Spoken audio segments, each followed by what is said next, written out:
a gente vai ver agora alguns outros conceitos que vão se misturar com a percepção. Ele vai chamar de afecção a sensação do ser vivo. Então o ser vivo ele também não só percebe, mas ele sente. Ele sente calor, sente frio, sente dor e tantas outras sensações. Ou seja, é o que se passa no corpo dele que ele sente, mas ao mesmo tempo que ele percebe algo. Então ele percebe um objeto que pode estar distante, no caso da visão, ou então eu percebo um objeto que já me toca, e ao mesmo tempo que eu percebo algo, eu sinto. É isso que ele chama de afecção. Afecção é uma ação que o ser vivo sofre quando ele percebe um objeto. Mesmo um objeto à distância, o afeta, produz alguma sensação. É isso que ele chama de afecção. E vimos, para compor essa ideia de afecção com o que vimos na primeira aula, vimos que o ser vivo também age. Por isso que o ser vivo, então, ele possui um mecanismo sensório-motor. Ou seja, ele percebe, mas ao mesmo tempo que ele percebe, ele sente. É o sensório. E o motor, que já são as ações do ser vivo sobre o mundo.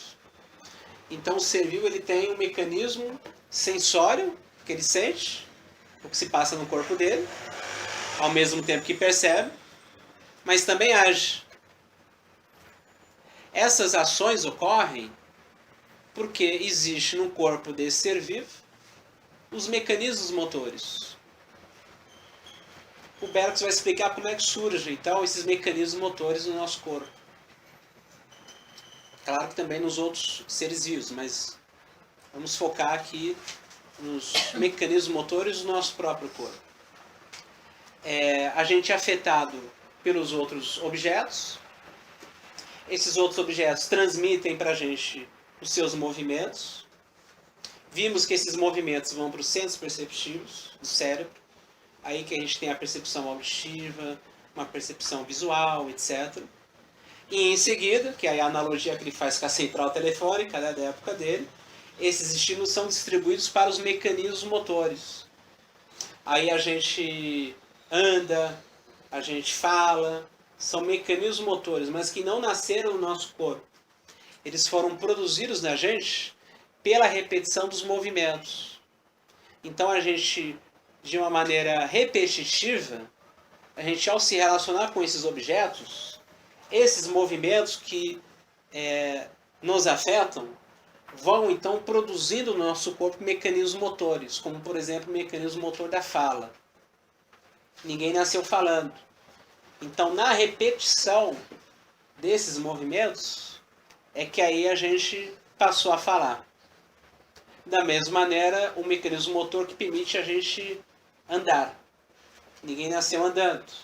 Aí na repetição desses movimentos, a criança ela consegue andar. Na repetição dos movimentos, a criança passa a escrever. Aí vai repetindo mesmo, vai repetindo, porque nessa repetição sempre existe uma construção do mecanismo motor. Andar de bicicleta. Se não adianta pegar o filho, levar para o parque num domingo à tarde e dizer, filho, você tem 2 horas para poder aprender a andar de bicicleta. Não é assim que funciona.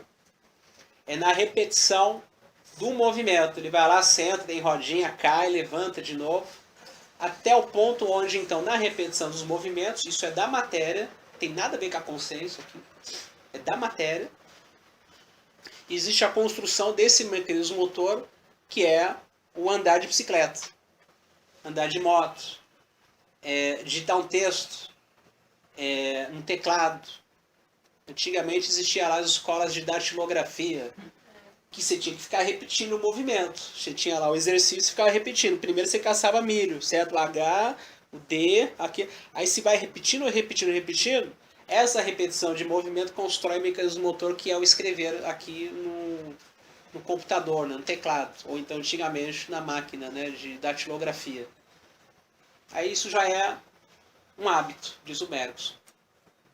Então o hábito para ele é isso. O hábito é quando a gente já é afetado pelos objetos, a gente reage de uma maneira justamente habitual. Não existe mais estranhamento. No começo você estranhava, né? Você vai dirigir carro, no começo, o que eu tenho que fazer nessa coisa toda aqui? Ou digitar um texto. Você fica perdido. Porque você não tem ainda esse mecanismo motor construído no seu corpo. Então tem que ter experiência, não tem como, para poder produzir esse mecanismo motor. Uma vez construído, você recebe o estímulo já vai para o mecanismo motor. Aí você escreve, você fala, você anda de bicicleta, você anda a pé. Agora, quem não tem esse mecanismo motor não pode fazer isso. Não pode escrever, não pode andar, não pode digitar um texto. Ou seja, não foi construído no corpo desse sujeito um mecanismo motor que serve à ação. O passado do corpo são os mecanismos motores, que entram em ação justamente quando o cérebro ele distribui os movimentos que ele recebeu para eles, para os mecanismos motores. Então, o passado do corpo são esses mecanismos motores. Quando for necessário, você fala. Quando for necessário, você anda. Quando for necessário, você pula e faz outras coisas. Então, é um passado que se conserva no corpo que visa apenas a ação. Então, ele vai chamar de hábito isso, ou seja, esses mecanismos motores que foram construídos pela repetição dos movimentos, porque a palavra memória ele vai dedicar a outra coisa. Então, na própria exposição no livro, ele chega a dizer, olha, na verdade, a memória propriamente dita, ela é espiritual. Ela não é material. Num primeiro momento, pode se chamar de memória do corpo, esses mecanismos motores. Mas para distinguir essa memória da outra de fato, propriamente dita, a outra de fato ele vai chamar de memória. Então o ser vivo ele percebe, ele sente, vimos que ele age então, certo? Sensório, motor, mas ao mesmo tempo que ele percebe, sente, e antes dele agir, ele se recorda, ele se lembra, ele tem a consciência de uma imagem e lembrança. Aí que existe um misto aqui entre percepção, a afecção e a lembrança. Ele vai encontrar diferenças de natureza entre a percepção e a lembrança. Existe também diferença de natureza entre a percepção e a afecção, ele diz. Vimos que não existe diferença de natureza entre a percepção e o primeiro sistema de imagens. Porque o primeiro sistema de imagens, que são imagens que a gente não percebe, desse primeiro sistema de imagens, a percepção é só um recorte, é uma diminuição. Então é só uma diferença de grau, diminuiu, é uma diferença só de grau, não de natureza. Mas existe diferença de natureza entre o que eu percebo e o que sinto, e também entre o que eu percebo e o que me recordo. Então Bergson aqui ele anuncia o espírito, que tem diferença de natureza com relação à matéria. Espírito e matéria têm diferença de natureza, não são a mesma natureza aqui. Dizer que não são a mesma natureza não significa então que a gente iria para uma transcendência, não é isso. É como em Spinoza, existe o corpo, que é um modo do atributo extensão, existe a mente, que é um modo do atributo pensamento. São dois atributos distintos, que têm diferença, só que exprimem a mesma substância, ou a mesma natureza. O Bergson está fazendo a mesma abordagem. A matéria é diferente do espírito, só que são naturezas diferentes, a da matéria e a do espírito, porém não se opõem. É por isso que depois vocês vão perceber que ele encontra o monismo, o comum entre o espírito e a matéria. Um não é superior ao outro, mas tem diferença de natureza, não se confunde tudo. Inclusive, para vocês entenderem a tese dele, de que as lembranças não são coisas. Então tem diferença de natureza. As lembranças, elas pertencem ao espírito. Então vejam só o que o Bergson diz. Cada percepção que a gente tem não se perde. Cada instante que a gente percebe é registrado. Existe um registro aqui agora de cada instante. Cada palavra que eu pronuncio aqui, existe um registro de cada palavra. Esse registro ele é simultâneo à percepção. Ele não ocorre depois da percepção. Então, ao mesmo tempo que existe a percepção, existe um registro disso que foi percebido. E esse registro ele não se perde, ele não se destrói. A lembrança dessa percepção, ela não é destruída. Ela se conserva nessa memória, então, que é diferente da memória do corpo, que ele chama de hábito, que é uma memória, então, do espírito. Existe uma natureza, então, do passado, que é diferente da natureza do presente. Então, Bergson ele vai fazer algo diferente do que habitualmente a gente faz ao pensar o tempo. A gente imagina que o presente é o que é, que o passado é o que foi e que o futuro é o que virá. O Bergson vai dizer não. O passado não é o que foi, o passado é o que é. O presente é o que foi. O que acontece para o Bergson? Ao mesmo tempo que existe a percepção presente, existe um registro dessa percepção, que é o passado. O passado surge depois do presente. O passado ele é contemporâneo do presente. Tem diferença de natureza. Estou usando a imagem aqui para facilitar. Ao mesmo tempo que existe a percepção, existe o passado. Ele usa o exemplo da sombra e do corpo. Passado é contemporâneo do presente. Tal como a sombra ao lado do corpo. É ao mesmo tempo que existe o corpo e que existe a sombra. Só que tem diferença de natureza. Não são a mesma natureza. O presente e o passado. Então, ao mesmo tempo que existe a percepção do presente, existe um registro daquele presente que é o passado. Esse registro, ele não se perde. Ele se conserva nessa memória. Cada percepção nossa, então, não se perde. Aí a gente percebe outras coisas, essas outras coisas continuam sendo registradas pela memória na gente. Essas coisas não se perdem, elas se conservam no que ele vai chamar de lembrança pura, que é o inconsciente, ou o virtual. Então existe uma virtualidade do nosso passado, um ser do passado, uma natureza do passado, que se conserva por sua própria natureza. A natureza do passado é conservar. Essa é a natureza do passado. A natureza do presente é passar. É uma sucessão de instantes. E a natureza do passado é conservar o registro desses instantes que se sucedem. Então, diz o Bergson, cada percepção que a gente tem se conserva na nossa memória, certo? Então já é o passado ali, que não surgiu depois, é ao mesmo tempo que você percebe. Essas lembranças, pela natureza do próprio passado, elas se conservam. Numa natureza ou uma realidade virtual, inconsciente. É o virtual aqui, o virtual é o inconsciente para ele, certo?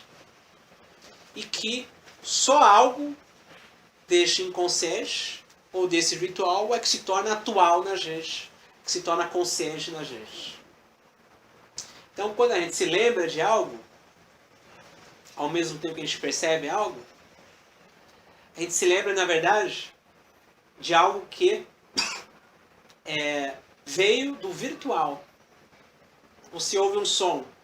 esse som me faz me recordar da professora da escola que falou de um cantor tal. Então, e essa lembrança que surge, ela surgiu porque já houve o registro dela, da professora que falou do cantor tal, e que surgiu agora, mas surgiu por quê?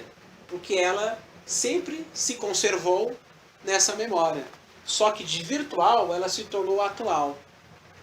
De lembrança pura, ela se torna uma imagem lembrança.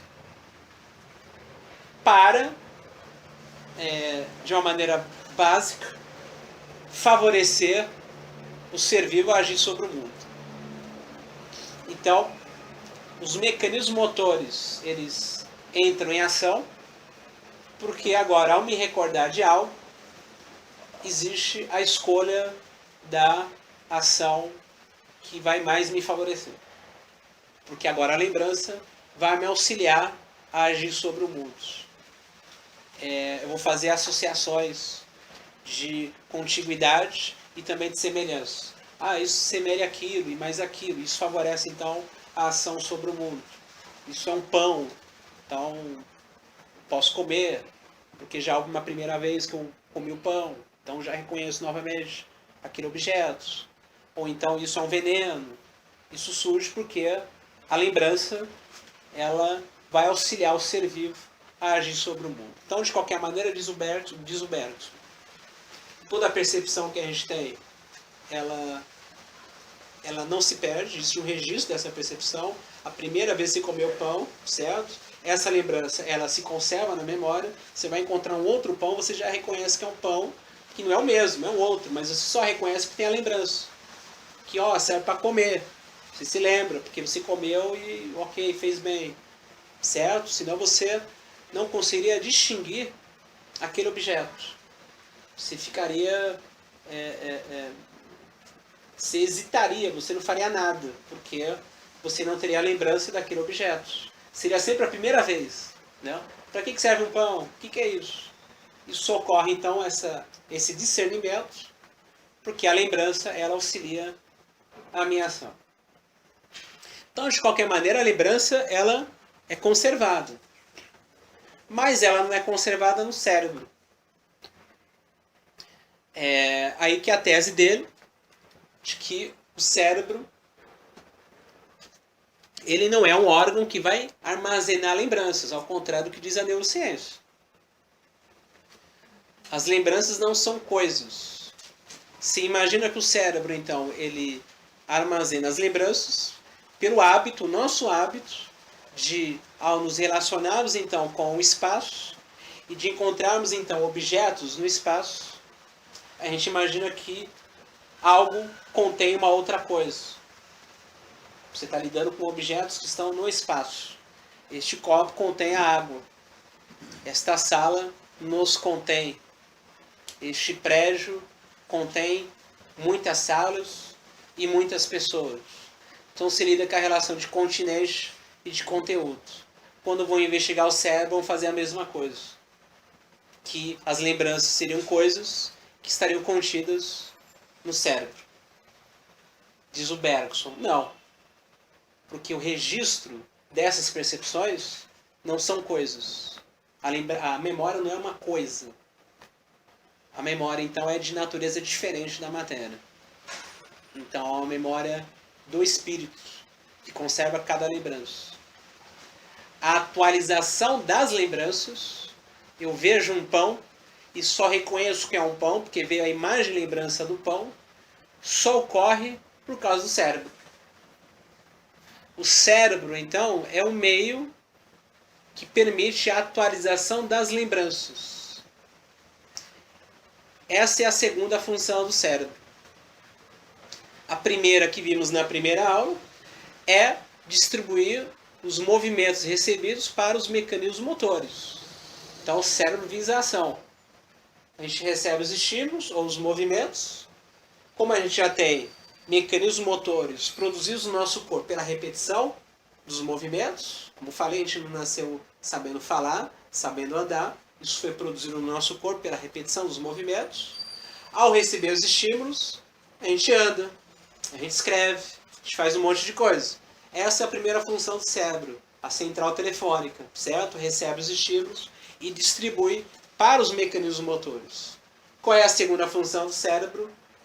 Ao receber os estímulos, antes de distribuir para os mecanismos motores, ele atualiza então as lembranças que interessam o ser vivo a agir sobre o mundo. Então, na verdade, só uma pequena parte do nosso passado que se torna consciente da gente. Embora carregamos conosco todo o nosso passado, de modo inconsciente, de modo virtual. Está aqui agora todo o nosso passado. O que a gente pensa, o que a gente deseja, ele chega a dizer, o nosso caráter, na verdade, é só o nosso passado já condensado aqui na nossa consciência. A experiência vivida no presente, ela é enriquecida pela experiência adquirida que é todo o seu passado. Então, para o Bergson, o cérebro não conserva as lembranças, mas ele é o meio onde as lembranças vão se tornar conscientes na gente. E vocês vão ver nos textos aqui, evidentemente, em razão das necessidades de sobrevivência, o que é mais comum é virem à nossa consciência as lembranças utilitárias, que faz você distinguir uma mesa de um pão. Você não vai comer uma mesa, você vai comer um pão. Você consegue distinguir as coisas, certo? Os objetos. Porque é a lembrança utilitária que vai permitir que você faça isso. Embora, como já falei para vocês, todo o nosso passado segue com a gente, de modo virtual. Tem então um caminhão, né, de lembranças inúteis que não se atualizam ali. São só as lembranças utilitárias. Porém, diz o Bergson, um afrouxamento nesse mecanismo sensório-motor permite com que a gente, ao se distanciarmos da ação prática, passe então a se atualizar na gente lembranças inúteis. Então, para o Bergson, existe uma pressão do virtual contínua para se atualizar. E que geralmente, em razão da nossa necessidade de sobrevivência, a gente recalca a maior parte do nosso passado e permite com que só a parte mais pobre, mais banal do nosso passado se atualize na gente. Aí a gente se adapta ao meio. Consegue sobreviver. Ok, o Bergson está dizendo que isso está errado. Essas ações de sobrevivência são importantes. Mas o Bergson está pensando nas ações criadoras, que não surgem por essas lembranças utilitárias. Surge exatamente por lembranças inúteis, que não servem à nossa sobrevivência, mas elas estão a serviço dos atos de criação. Então a gente só cria porque a gente tem um passado. É isso. Uma lesão no cérebro não vai destruir as lembranças. Vai apenas impedir a atualização de certas lembranças. Aí o sujeito não lembra mais o nome dele, não lembra mais o nome das pessoas. Ele já não consegue atualizar essas lembranças. Por quê? Porque houve uma modificação no cérebro.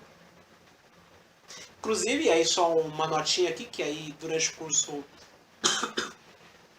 vou enviar para vocês um texto, onde tem um pessoal aí da neurociência que até está estudando o efeito das novas tecnologias na memória. As pessoas estão esquecendo muitas coisas pelo efeito das novas tecnologias que produzem um cérebro. O cérebro está sendo produzido, que são movimentos que vêm da matéria, né? Então o cérebro está sendo modificado e que faz as pessoas terem dificuldade para atualizar lembranças. Mas depois eu vou enviar durante o curso esse texto. Mas eu disse isso por quê? Porque se o sujeito tiver uma lesão no cérebro, sofrer um acidente, a lembrança, ela não é destruída. Porque ela não é uma coisa. Ela se conserva na memória. Porque a natureza da memória é essa, é conservar. Certo? É que o meio de atualização é que foi destruído. Aí a pressão continua, mas ela não se atualiza. Certo? Então, entrando lá nos trechos que eu selecionei. Poderemos representar-nos duas memórias teoricamente independentes. Memória do corpo, mecanismos motores criados para repetição. Memória espiritual, conservação das lembranças, que são registros das percepções. Uma auxilia a outra. É isso que vocês vão perceber mais adiante. Existe um auxílio mútuo. A primeira, que é a espiritual, registraria. Olha só. Agora, existe o registro. O tempo inteiro. O que vocês estão fazendo, falando. Em mim está tudo registrado aqui. Certo? Mas a maior parte disso fica no inconsciente. Numa virtualidade. Certo? Continuando. A primeira registraria sob forma de imagens e lembranças todos os acontecimentos da nossa vida cotidiana. Todos. Todos. Certo? Nada se perde. E que não vem depois, é ao mesmo tempo. Percebeu, já tem. É o mesmo sombra ao lado do corpo. Não é a sombra depois do corpo. É ao mesmo tempo. Diferença na natureza, presente e passado. Certo? Continuando. Todos os acontecimentos da nossa vida cotidiana, à medida que se desenrolam. Ou seja, se existe, você percebe, não tem como não registrar isso. Não tem como. Então, nosso passado ele é enriquecido a todo momento. Então, até o mais ignorante dos sujeitos, ele amadurece. Ele muda. Certo? Porque o que chega não se perde, se conserva. Aí que vocês vão entender depois a ideia da duração. Continuando. Ela, que é essa memória, não negligenciaria nenhum detalhe. Ah, isso aqui não vou registrar, não. Tudo, Tudo, quem tudo é registrado. Tudo é registrado. Agora, isso ser atualizado é outra história. Então, vejam só. Ele diz...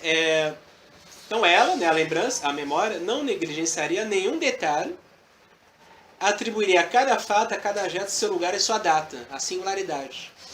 É a professora da escola tal, na quinta série, 1900 não sei mais o que, é aquilo, é a singularidade da lembrança. O seu lugar e a sua data. Sem segunda intenção de utilidade ou de aplicação prática, armazenaria o passado pelo mero efeito de uma necessidade natural. Então vai registrando cada acontecimento e fica lá no virtual. Quando for necessário, isso se atualiza para poder agir. Então, pelo mero efeito de uma necessidade natural. É da natureza do passado conservar. É da natureza. Não tem como não registrar ou conservar essa percepção ou aquela percepção. Todas são registradas, todas são conservadas pela sua própria natureza. Algumas dessas lembranças que estão já registradas, que estão conservadas numa virtualidade, para o ser poder agir, aí elas se atualizam. Se não tiver necessidade de ação, nem se atualiza. Muitas jamais se atualizarão na gente. Muitas lembranças. Certo? Aí ele continua. Por ela, pela memória, né, se tornaria possível o reconhecimento inteligente, ou melhor, intelectual, de uma percepção já experimentada. Então você já reconhece, você olha para um objeto, como você já teve aquela percepção, você já experimentou aquela percepção, você reconhece aquele objeto, porque é a memória que te permite isso. Você encontra uma maçã, você já reconhece, porque primeiramente você já experimentou a maçã. Então você já tem a lembrança do sabor da maçã. Não só da figura dela, mas do sabor dela. Isso só ocorre por causa da memória. Sem ela, seria sempre a primeira vez. E ele continua. Nela, nessa memória, nos refugiaríamos todas as vezes que remontamos para buscar aí uma certa imagem à encosta de nossa vida passada. Então a gente... nós nos refugiaríamos todas as vezes que remontamos para buscar uma certa imagem à encosta de nossa vida passada. Ou seja, para poder se recordar de algo é pela memória.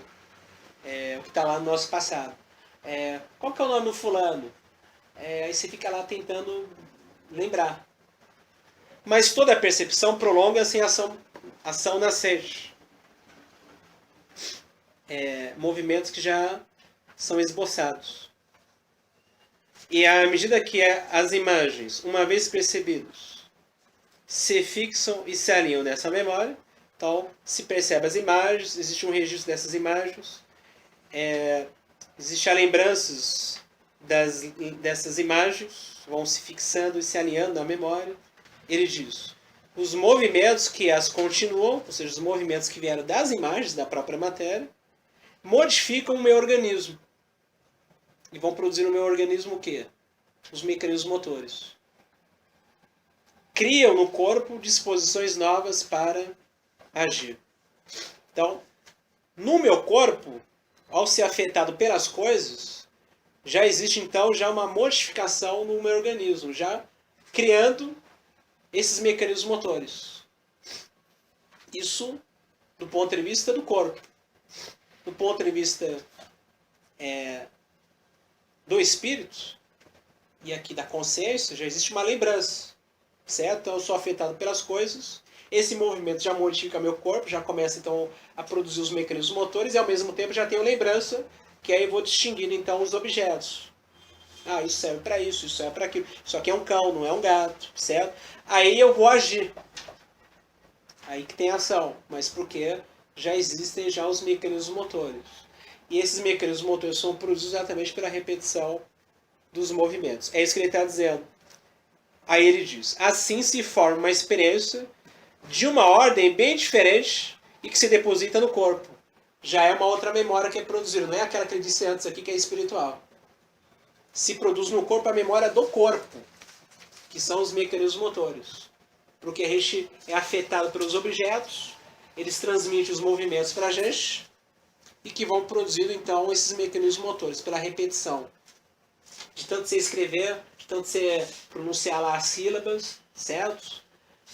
Vem as lembranças, claro, inclusive da primeira vez que alguém falou isso para você e tal, e você tentou repetir, então tem a lembrança ali. E ao mesmo tempo vai sendo produzido no seu corpo os mecanismos motores. É isso que ele está dizendo aqui. Então assim se forma uma experiência de uma ordem bem diferente e que se deposita no corpo. Não é aquela que ele falou antes, que se conserva na memória, que é o registro da percepção, que cada detalhe da nossa existência é registrado, certo? Isso acontece a todo momento. O que ele está dizendo é que a todo momento também tem essa produção do mecanismo motor, certo? Que aí vai ficando cada vez mais complexo esse mecanismo motor. Você vai fazer uma coisa no primeiro momento, você hesita, certo? E aí, o que eu faço? De repente isso se torna habitual. Você recebe o estímulo e já vai agindo, porque você já tem esse mecanismo motor, já é um hábito. O hábito é isso, você vê de modo familiar, né, dos objetos. Já não tem mais hesitação. Certo? Continuando então. Assim se forma a experiência de uma ordem bem diferente e que se deposita no corpo uma série de mecanismos inteiramente montados, com reações cada vez mais numerosas e variadas às estações exteriores. Eu posso escrever, posso gritar, posso fazer um monte de coisa, porque já tem os mecanismos motores criados no meu corpo pela repetição dos movimentos. Se eu não tiver experiência de andar de bicicleta, de digitar um texto, de dirigir um carro, não tenho como produzir por vontade própria esse mecanismo motor. Não tem como. Certo? É da ordem da matéria. Aqui é o movimento que vai construir esse mecanismo motor. Então não adianta, por vontade, não se sabe de onde, que de um dia para o outro, uma criança vai começar a falar perfeitamente, escrever perfeitamente, digitar um texto no computador perfeitamente, certo? Não é assim que funciona. Tem que ter a repetição dos movimentos. O que ele está dizendo é que ao mesmo tempo também existe o registro, inclusive de cada tentativa de escrever, cada tentativa de falar, que faz com que você tenha a lembrança disso, certo? Ontem, já evolui de ontem para hoje, porque ontem me lembro que eu estava ainda tentando pronunciar a palavra, agora eu já pronuncio. Você só consegue fazer a diferença porque tem a lembrança. Porque está registrando cada detalhe da sua existência. Continuando. Então, com réplicas, né, prontas a um número incessantemente maior de interpelações possíveis.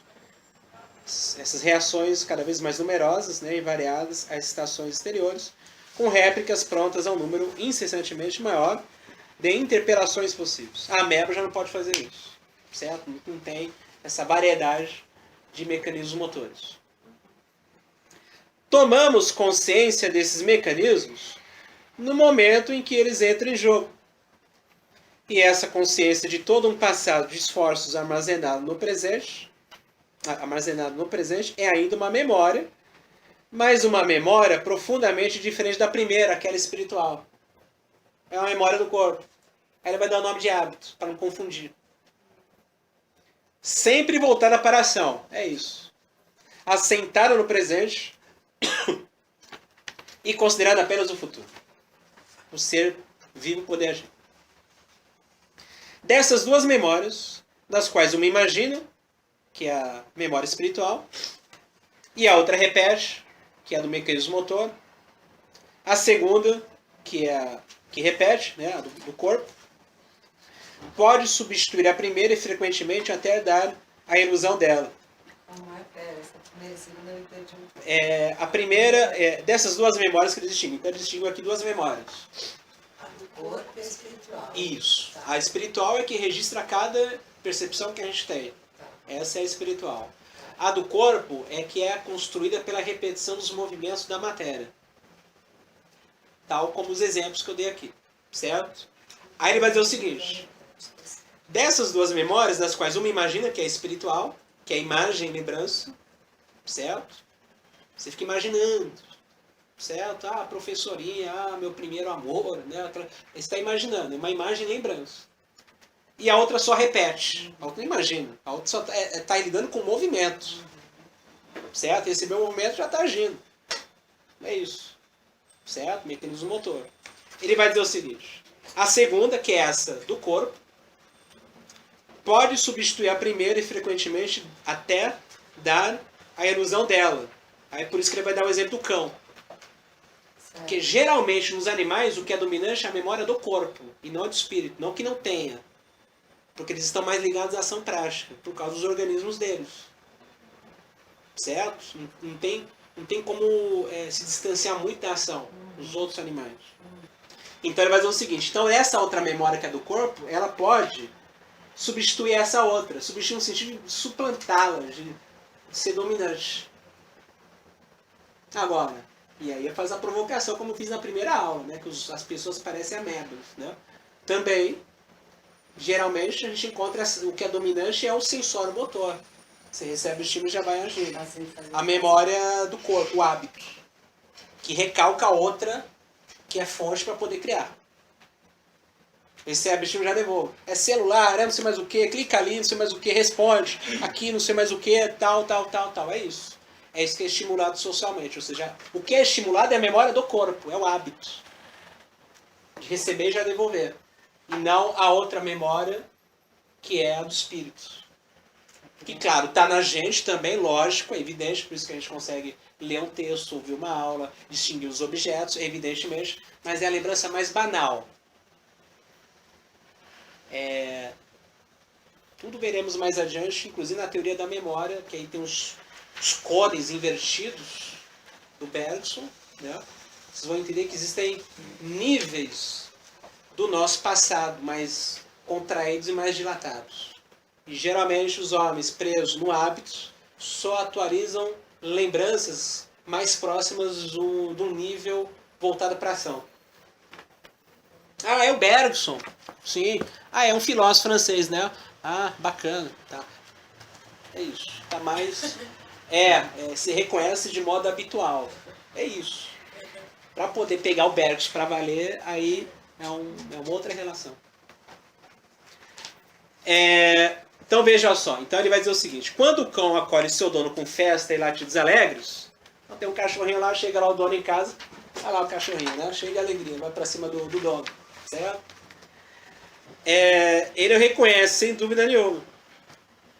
Mas esse reconhecimento implica a evocação de uma imagem passada e a reaproximação dessa imagem à percepção presente?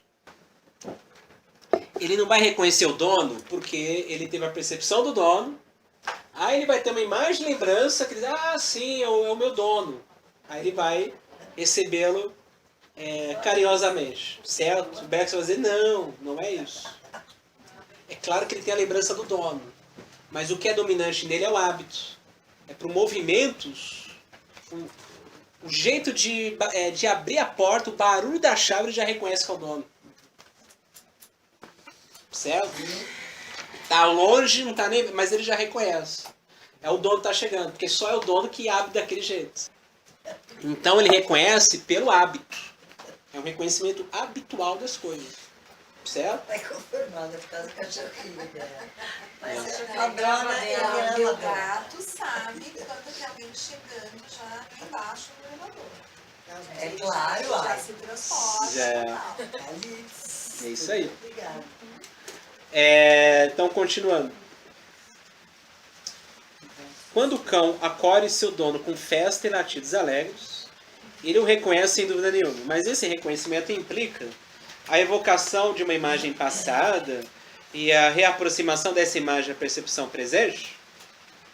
Não consistirá antes na consciência que toma o animal de uma certa atitude especial adotada por seu corpo, atitude que suas relações familiares com seu dono foram formando pouco a pouco, e que a simples percepção do dono provoca agora nele mecanicamente.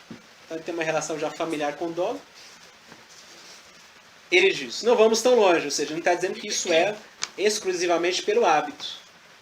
Ele também se recorda, mas não é o que é dominante na relação com o dono. O que é dominante na relação com o dono é o hábito, certo?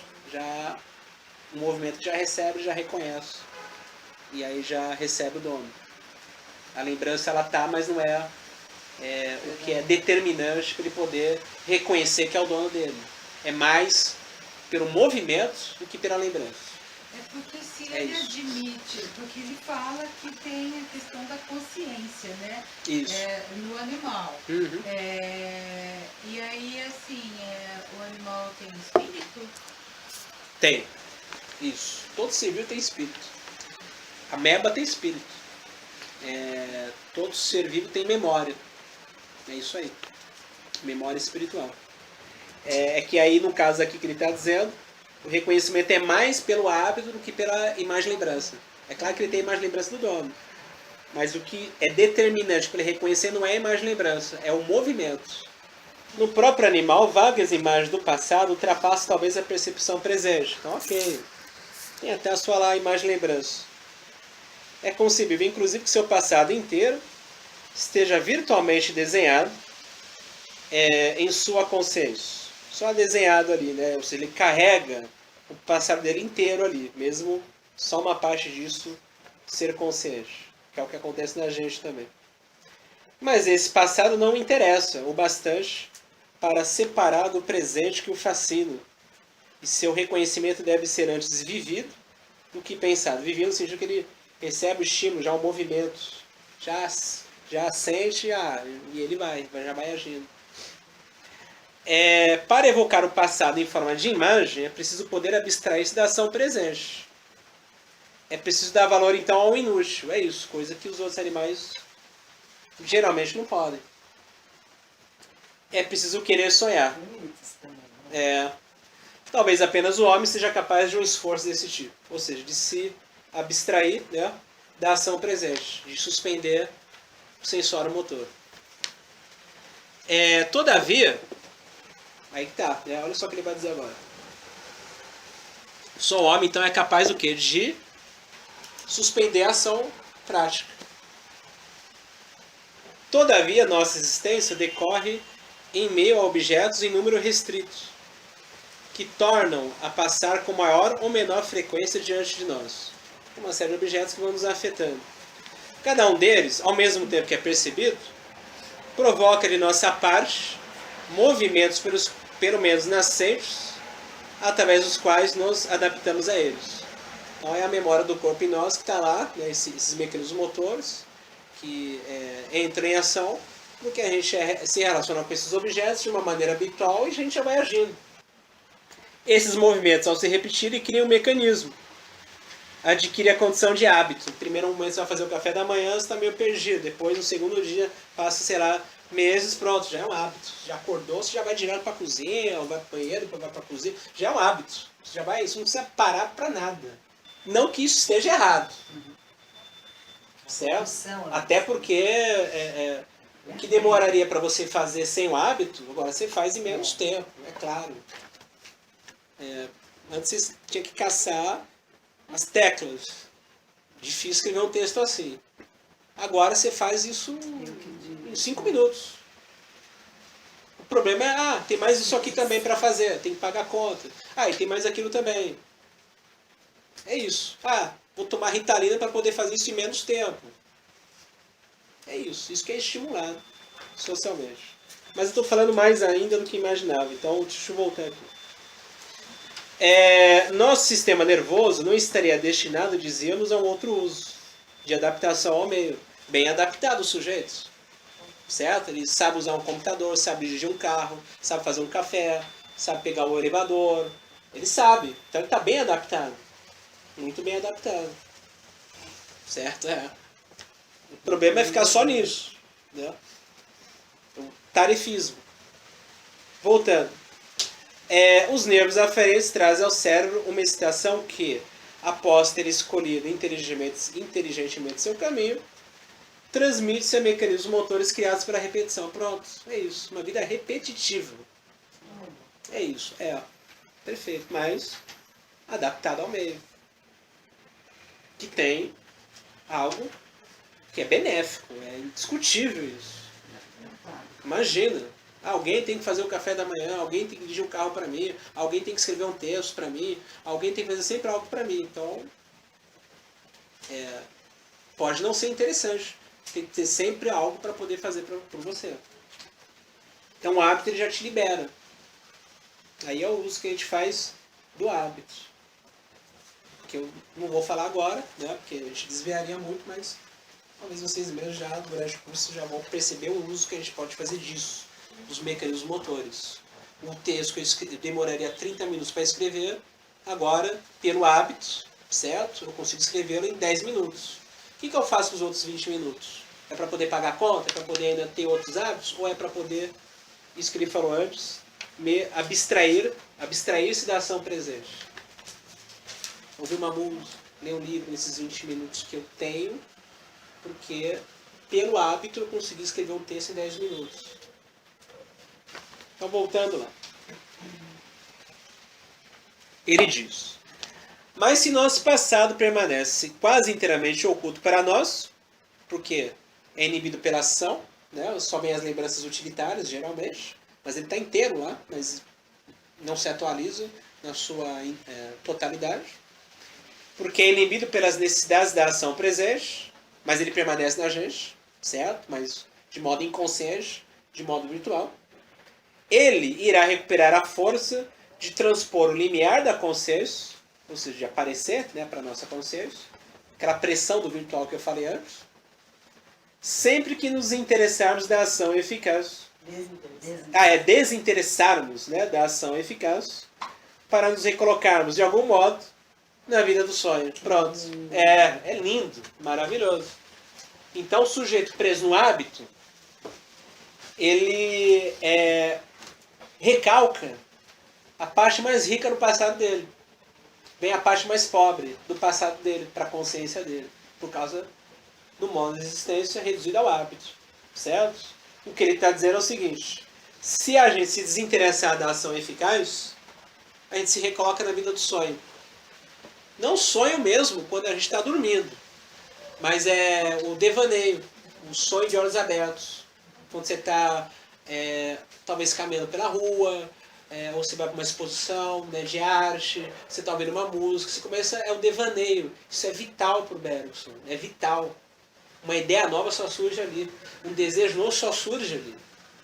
Se você está só no sensório motor, você está recalcando tudo isso. Certo? Aí você sobrevive. Você pode ver 100 anos, mas não tem nenhum ato de criação. Certo? Olha o que ele está dizendo aqui. O sono natural ou artificial provoca justamente um desinteresse desse tipo. Então esse sujeito preso no sensório motor durante o estado de vigília, né, ele vai ter que dormir. Então se no cotidiano dele, no estado de vigília, ele recalca a parte mais rica do passado dele, ela vai se atualizar quando ele dorme. Aí é o sonho. Então o material, entre aspas, não vou usar a palavra material porque aí é matéria. O conteúdo do sonho, na verdade, é o quê? É o nosso passado. São as nossas percepções, os registros de cada percepção que a gente teve durante a nossa existência. Aí isso se atualiza no sono. Claro que a ordem é uma ordem que é aberrante, né, para a nossa consciência prática. Né? Aquela É sonho. Isso, mas o conteúdo é o passado. Por isso que até o sujeito que é cego, que se tornou cego, isso tem relatos, né? Os cegos dizem isso. Que ele perdeu a visão durante a vida dele, mas ele nasceu com a visão. Ele tem sonhos com imagens visuais, mas ele é cego. Porque antes dele perder a visão, ele enxergava, claro. Então existia um registro dessas imagens visuais. Ele vai dormir, ele lembra, ele tem sonhos com imagens visuais. E ele é cego. Porque essas imagens, o registro delas estão lá. Isso aí. É fantástico. Então olha só o que ele diz. Recentemente foi sugerida no sono uma interrupção de contato entre os elementos nervosos, sensoriais e motores.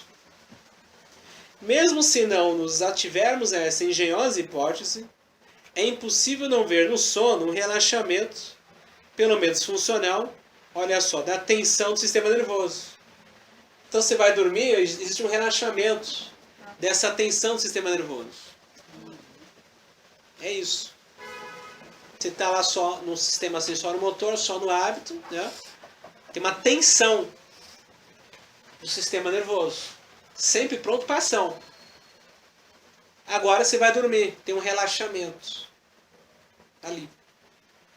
Isso permite que o passado, que pressiona o tempo inteiro para se atualizar cada vez mais, agora encontra a ocasião para se atualizar com maior riqueza de detalhes. Aí vem as lembranças lá que em vigília elas são recalcadas. Então, sempre estiveram ali. Ora, é um fato de observação comum a exaltação da memória em certos sonhos e em certos estados sonambúlicos. Lembranças que se acreditavam abolidas reaparecem com uma exatidão impressionante. Revivemos em todos os detalhes cenas da infância inteiramente esquecidos, que você não se lembrava em vigília. Não eram úteis. Você vai dormir e aí vem. Falamos línguas que não lembrávamos sequer de ter aprendido. Sei lá, na sua infância, você aprendeu, mas aí, como você não era útil, então pronto. Nem me lembro mais. Mas nada mais instrutivo a esse respeito do que aquilo que acontece em certos casos, sufocação brusca entre os afogados e enforcados, que viam a vida deles desfilar, num panorama, um filminho. O pessoal até brinca, se você viu o filminho, tá morrendo. Se prepare que você tá morrendo. Já era. Você viu o filminho na sua vida, você tá morrendo. Sabe que você tá morrendo. É isso aí. Então, mas nada mais instrutivo a esse respeito do que aquilo que acontece em certos casos, sufocação brusca, entre os afogados e os enforcados. Tem também aqueles que estão... alpinistas. Que aí tem um acidente, estão em queda e vê o filminho. Né? Você está à beira da morte. O indivíduo, voltando à vida, declara ter visto desfilar diante dele, num tempo muito curto, todos os acontecimentos esquecidos da sua história. É um desfile. Tudo.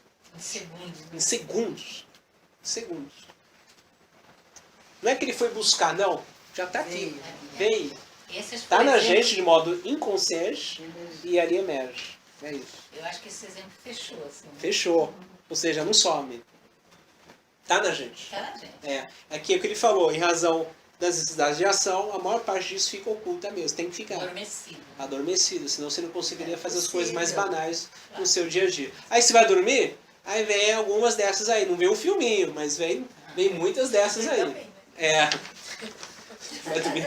Fosse ver um filme que você estivesse dormindo, né?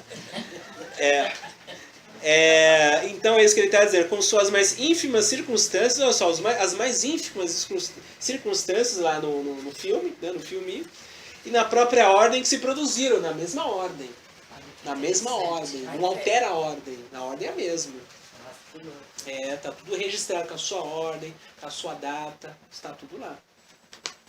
É maravilhoso isso. Não é? Continuando então. Mas estamos tão habituados a inverter, para a maior vantagem da prática, a ordem real das coisas, padecemos a tal ponto a obsessão das imagens obtidas do espaço. Por quê? Porque nós estamos mais ligados de uma maneira habitual com a matéria no seu aspecto prático. Certo? Então são as imagens obtidas do espaço de uma maneira utilitária. Isso é o que é o mais comum na gente. E em razão disso, quando a gente vai investigar o mecanismo da lembrança e o cérebro, como é que elas se atualizam, a gente vai também imaginar que o cérebro contém lembranças, como se fossem coisas. Porque pelo hábito a gente se relacionou com a matéria desse jeito. Onde está o quê? Isso. Onde está o banheiro? Abre a porta aqui, está lá, certo? É a noção de espaço e de objetos no espaço. Isso visa a prática, que é onde a gente está mais direcionado. Ele falou anteriormente isso. Na vigília, a gente está mais relacionado ao mundo material de modo prático, certo? E em razão desse hábito, a gente, quando vai estudar Já deduz. o mecanismo exatamente da memória, a gente vai também achar que é desse jeito. Aí você não encontra a diferença de natureza entre o cérebro e a lembrança, entre a matéria e o espírito. Tem diferença de natureza. Olha só o que ele vai dizer aqui. Então, em razão disso tudo, porque existe uma vantagem da prática nisso, não há dúvida nenhuma, por isso que a gente se adapta ao mundo, que não podemos nos impedir de perguntar onde. Pelo hábito, a gente pergunta onde se conserva a lembrança. É pelo hábito. Onde é que está a coleção do Freud, aqui na biblioteca da Fabiana? Está ali. Onde é que está o telefone? Aí você tem que perguntar onde. Então, espaço e objetos no espaço. Aí ele diz, então, pelo hábito, a gente vai perguntar onde está a lembrança também. Mas a lembrança não é uma coisa. Nenhum objeto está no espaço. A lembrança é um registro da memória, que é espiritual, da percepção. É só um registro. Então não é uma coisa. Aí ele diz, concebemos que fenômenos físico-químicos têm um lugar no cérebro. Que o cérebro esteja no corpo. Então está tudo na matéria aqui. O corpo no ar que o circunda. Mas o passado, uma vez realizado, se ele se conserva, a gente pergunta, onde? Onde se encontra? Colocá-lo no estado de modificação molecular, na substância cerebral, parece simples e claro. Mas parece muito claro para a gente. Só pode ser no cérebro. Certo? Porque temos com isso um reservatório atualmente dado. Então o reservatório é o cérebro, e que por um mecanismo desconhecido, as imagens elas se tornam conscientes para a gente. É como se fosse um saco. Você aí vai lá e pega a lembrança que é mais útil. Você pega ela e escolhe. Aquela que é mais útil. Não, ela já vem. Porque é algo de natureza diferente da matéria. É uma pressão do virtual para se atualizar. Já vem. E ele diz que bastaria abrir para fazer fluir as imagens latentes na consciência. Abrir esse reservatório. Seria muito simples. É simples e claro. Né? Mas não é a tese dele. Tal sobrevivência em si do passado impõe-se assim de uma forma ou outra. Claro, ele sobrevive. Isso ele não nega. Mas ele não sobrevive no cérebro. É porque é uma natureza diferente do passado e do presente. Do corpo e da lembrança. Da matéria e do espírito. Tem naturezas distintas. Então, tal sobrevivência em si do passado impõe-se assim de uma forma ou outra. E a dificuldade que temos de concebê-la resulta simplesmente de atribuirmos à série das lembranças no tempo essa necessidade de conter e de ser contido. O copo contém água, que só é verdadeira para o conjunto dos corpos instantaneamente percebidos no espaço. Aí tudo bem, eu digo, o copo contém água, claro. São corpos que estão no espaço. Isso só é verdade para esses corpos que estão no espaço. Então você está lidando com a matéria aqui. Quando você vai lidar com o espírito é outra coisa. Dizíamos que as ideias, as lembranças puras, chamadas do fundo da memória, desenvolvem-se em lembranças e imagens, se tornam então conscientes. Então você tem a lembrança pura, virtual, inconsciente, e tem a imagem lembrança, consciente. Cada vez mais capazes de se inserir no esquema motor.